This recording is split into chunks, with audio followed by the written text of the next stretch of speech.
ते मला नाही म्हणतो. काय म्हणतो बडा म्हणतो, एखादा म्हणतो आमचा मुलगा सुंदर आहे, एखादा म्हणतो आमची मुलगी सुंदर आहे, तर काही काही म्हणतात आमची असू शकते. मलाही मान्य आहे. जगामध्ये भरपूर लोक सुंदर आहेत, हे मलाही मान्य आहे, पण देवा इतकी नाही. आपलं सौंदर्य आहे कसं आहे, आज आहे ते उद्या नाही, उद्या आहे ते परवा नाही. जे सौंदर्य या वर्षी आहे ते पुढच्या वर्षी नाही. माणसं किती सुंदर सुद्धा दिसायला, हळूहळू माणूस म्हातारा होत जातो आणि त्याचं सौंदर्य बिघडत बिघडत जातं. पण तो भगवान परमात्मा युगी 28 सुंदर ते ध्यान उभे विटेवरी सुंदर ते ध्यान.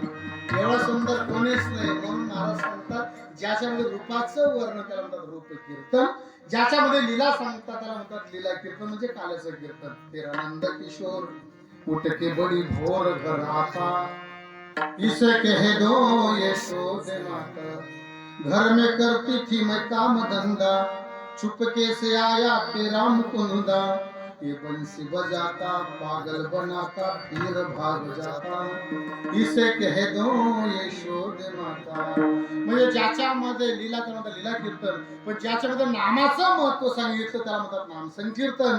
आणि महाराज सुद्धा आतापर्यंत जेवढी साधनं सांगितली त्या सर्व साधनामध्ये सोपं एकच साधन आहे, ते कोणतं आहे, अभंगाच्या पहिल्याच्या